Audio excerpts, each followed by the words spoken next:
Hey guys, how's it going? Uh, so just want to give you guys, um, just want to tell you guys what happened to me a couple of days ago with my car and how I got it fixed. So basically, I was at the park.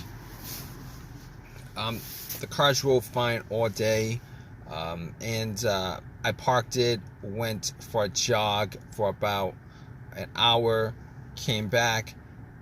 Already all set to go back home, and then when I try to start it, it would crank, but it wouldn't start. So it crank up each and every time I would try to turn the car on. It would crank, but it wouldn't start.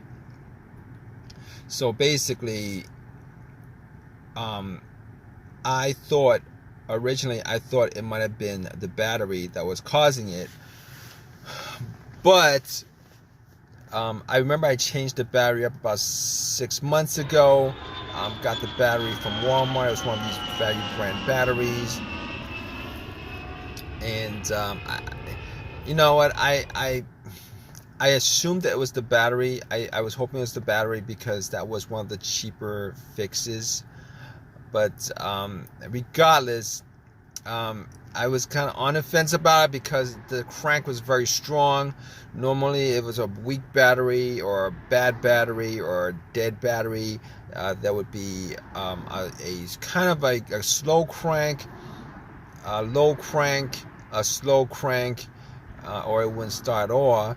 So I was thinking, turn on the headlights, went out, checked up beams, the headlights to see whether they were strong or not, just to give me, um, just to see where the batteries were at. So I went out, checked the headlights. The headlights were very, very strong, and at that point, I was thinking it probably wasn't a battery. So I popped the hood and looked at the battery just to see, because I thought that was the main reason for it.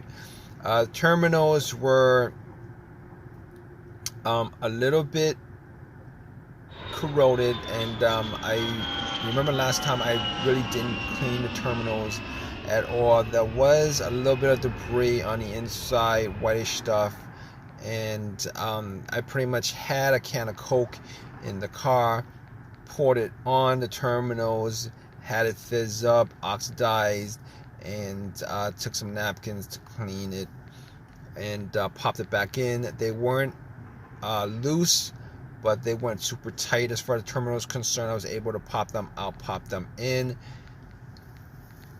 and I was hoping that would resolve the issue. Went back, tried to start it, it would crank again, it wouldn't start. At that point, I was pretty sure it probably was not the battery, but seeing as how I had a booster pack on me that I bought 6 months ago when I had that issue with the battery, and I haven't used it since. It was about 80% charged. Popped it on. Just want to just get the battery out of the way as far as it being the cause of it. I was hoping it would crank. It was hoping it would turn over. It did the same thing. It cranked. It wouldn't turn over. So at that point, I ruled out the battery being the cause of it. While I had the hood up, I was looking at the negative connection, which is the ground, which is the main ground wire. Looked at that. If you guys don't know what the ground wire is, it pretty much completes the circuit. All right, and that the main ground wire is pretty much the negative cable, and that negative cable normally is pretty much connected to the frame of the car.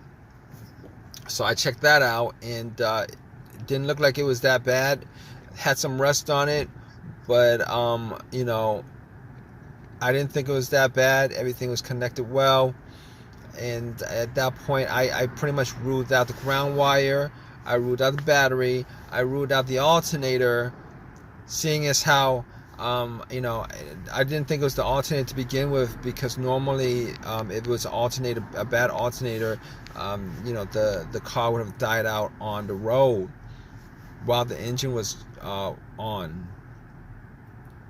but that wasn't the case. But regardless, when I had the battery pack on, if it was the alternator, the car would start up and then it would die out immediately when I took the power pack off. But that's I'm going way off on that right now. I didn't think it was the alternator. Normally the alternator would not be causing some situation like this unless the battery was very, very low, and then you'd have a slow crank and all that stuff. But rule out the alternator.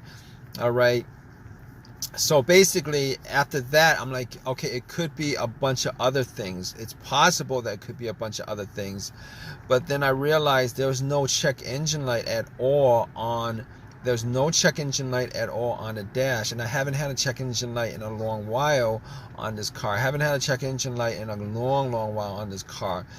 So basically, at that point, I could pretty much rule out a bunch of other stuff that actually had a sensor connected to it, whether it be the mass airflow sensor that could cause it if that was the issue with that, throttle position sensor, camshaft, crankshaft, a whole bunch of stuff that has a sensor connected to it. I could pretty much rule that out.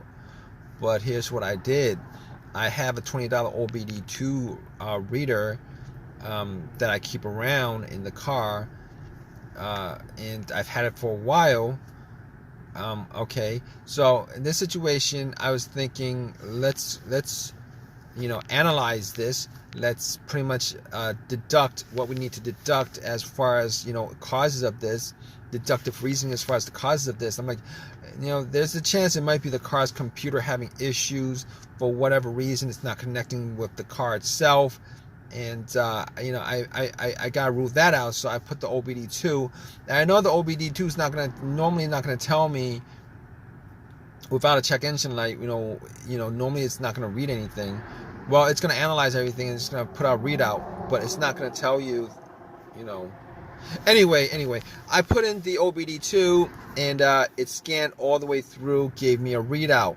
At that point, when it gave me a readout, I knew that there was no issues with any kind of communication issue with the car's ECU, the car's computer, to the car itself, and obviously it came up with there's no codes whatsoever. Everything looked good. So just from doing that, I could rule out the car's computer being the issue. I could rule out any single sensor every single sensor that may that may be causing this. I could anything that had a sensor that could be causing it, that the OBD2 scanner could read. I could rule all those things out. So at that point, I was stuck with a couple of things. One of those things could be either a fuse, a relay, fuel pump filter, maybe the ignition switch, maybe the ignition cylinder. But here's the thing. All right. Okay. So I got to the fuse box. Okay. We're going down the list of things to look for. I go down to I get to the fuse box and checked out all the fuses to make sure there were no blown fuse. I did not have a fuse tester on me, so I tried to smell to see whether there was any kind of smell, any kind of burnt fuse, burnt smell, whatever. There was nothing like that. So I could kind of rule all that out. Not that there's possible that there's a blown fuse and I wasn't able to spot it, but normally you would use a fuse tester for that.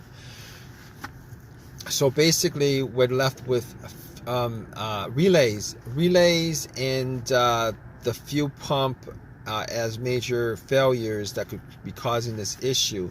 So I was looking, before I even went there, I forgot to say that another test I did was, originally I thought it might be maybe a fuel pump issue or something like that. So what I did was, I sat in my car, had the car all the way off, and what I was trying to do was I was trying to trying to hear the fuel pump going off, the fuel pump priming. All right, so normally the best way to do that is if you had another person right next to where the fuel cap is. You take the fuel cap off where you put gas in, and you would listen while somebody turns the car to the on position. Now, it was just me, so I sat in my car with everything off, turn it to the on position, try to hear, listen for some kind of whizzing sound, motorized whizzing sound, and see if I could pick anything up. I wasn't able to pick anything up either way, whether there was a sound or not. So at that point, couldn't figure out exactly whether it was the fuel pump that was the issue. So obviously got to the relays, and you know, didn't notice anything different with the relays. So I actually, you know, just to test out the relay to see whether the relay might have had issues or something like that, I actually swapped another relay for that relay. I swapped it, you know. So when I swapped it, got back in the car, turned on, boom. When you know it, it actually cranked. It turned over. So at that point, I could, you know, rule out everything else, because that was the issue that was keeping the car from turning over. At that point, I knew it was the relay. All right, if it didn't turn over, it might have been something else, probably the fuel pump or whatever. It could be, you know, probably the fuel pump. But anyway, just to tell you how I fixed it, you know, went to AutoZone, got another relay, swapped it out, and haven't had an issue, haven't had a crank no start issue since. It turns over just fine. And you know, ever since that happened a couple of days ago, car's been driving fine. It's been turning over fine. It's been cranking over fine. Had no issues with it. So if you guys are in this situation, you know, you guys want to know, try to figure out what's causing that situation, what you guys, you know, just go down the list of what I went through on this video. As far as just eliminating stuff that could be causing it, there's a good chance that, you know, your problem could be caused by one of those, you know, one of those things. But in any case, hope you guys enjoyed this video. If you guys have any comments, please leave a comment in the comment section. Please subscribe. Please give me a thumbs up. I really appreciate it. Hope this has helped you guys out. All right, guys, take care.